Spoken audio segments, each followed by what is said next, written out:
Қайырлы күн баршаңызға. Бүгін үгілмелі, дәмді, әрі жұмсақ болып шығатын самса жасадым. Видеоны қарап, менімен бірге соңына дейін болыңыздар.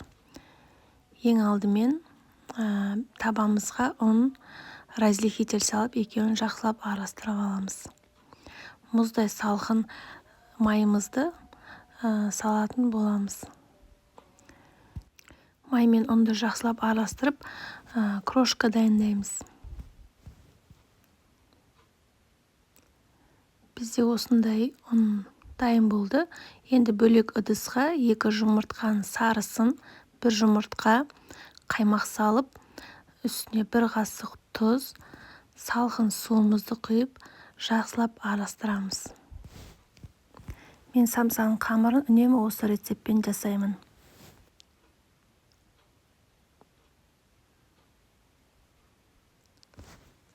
Дайын болған массамызды ұнның үстіне құямыз. Жақсылап қамыр илеп аламыз. Осы бізге ұнымыз жеткілікті, артық ұн салмаймыз.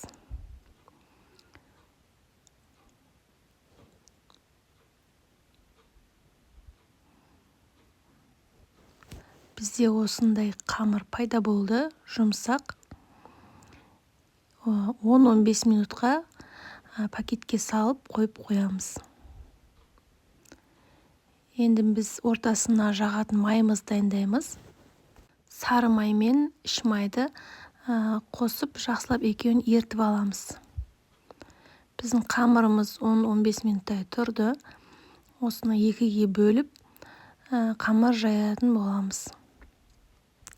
Менің арнамда бұдан да басқа ыстық тағамдар, салаттар, пирожный, торттар бар. Кіріп көріңіздер.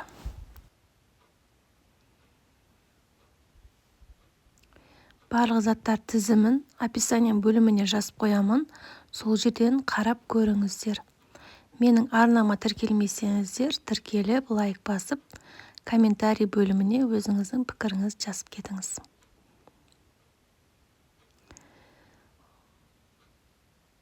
Құрамында май болғаннан кейін біздің қамырымыз тез жайылады. Бірінші қамырды жайып болдық.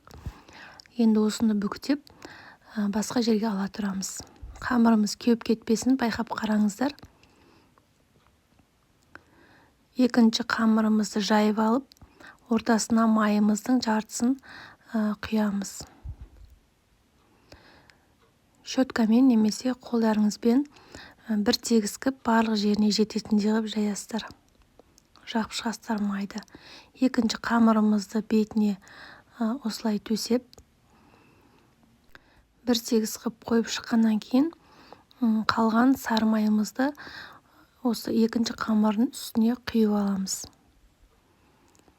Оны да барлығын бір тегіс қып,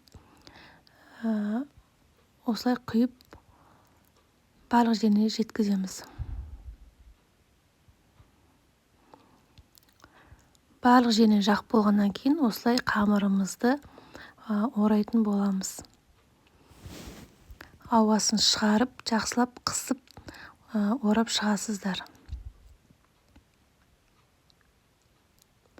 Орап болған қамырларыңызды, егерде ішінде ауа қалып кетсе, екі жағынан қысып шығарып тастайсыздар. Видеода көріп тұрғандарыңыздай басып ауасы екі жағынан шығып кетеді. Дайын болған қамырымызды тарелкаға орап, улиткаға ұқсатып, кемінде 3 сағатқа немесе бір түнге холодильникке сап қоясыздар.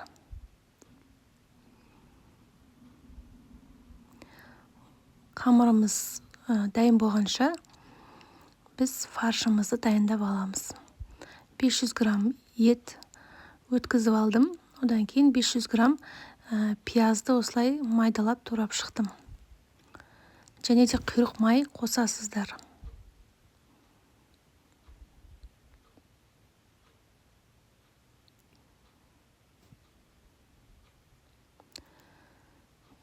Осылай ет қоссаңыздар болады, немесе тауық етінде қосып жасасаңыздар болады. Қалауларыңызға қарай картошка немесе асқабақтан жасай берсеңіздер болады. Барлығын дайындап болдық. Менің қамырым бір түнге холодильникте тұрды. Асығыс болғаннан кейін мен бірден жасап кеттім. Негізі холодильниктен алғаннан кейін 10-15 минут қойбасаңыздар өзінің қалпына келеді. Мына жерде менің қамырым қатып тұр.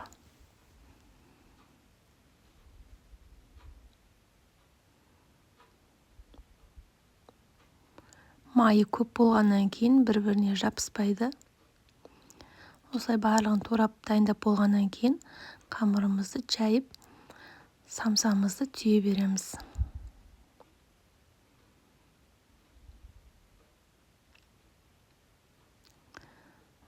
Осылай сәндеп түйсеңіздер болады, немесе үшбұрыштап түйе берсеңіздер болады. Тақтайдың бетіне пищевой пленканы орадым, одан кейін бетіне самсаларды қойдым. Бұның жартысын пісірем, жартысын морозилькеге сақтап қоямын.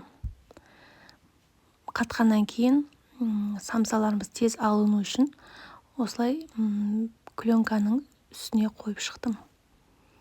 Асықпай қарасаңыздар, осылай оңай түйіледі.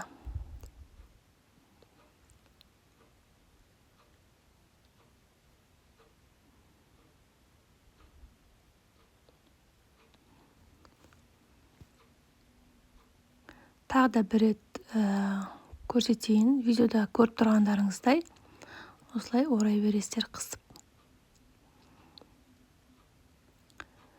Барлығын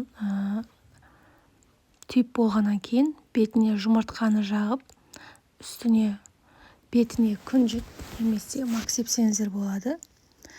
Бірден морозилькеге қатыратын самсаның үстінде осылай жұмыртқа жағып мак сеуіп қоясыздар. Кейін бірден алып, оны жібітуін күтпей, бірден пешімізді дайындап сала бересіздер. Жартысын осылай қатырып алдым, жартысын сол кезде пісірдім. Оңай дайындалады, әрі дәмді, әрі жұмсақ. Қонақтарыңызға да ұнайды деген сенімдемін. Баршаңызға ас болсын. Менімен болғандарыңызға рахмет. Келесі видеоларда кездескенше сау саламатта болыңыздар.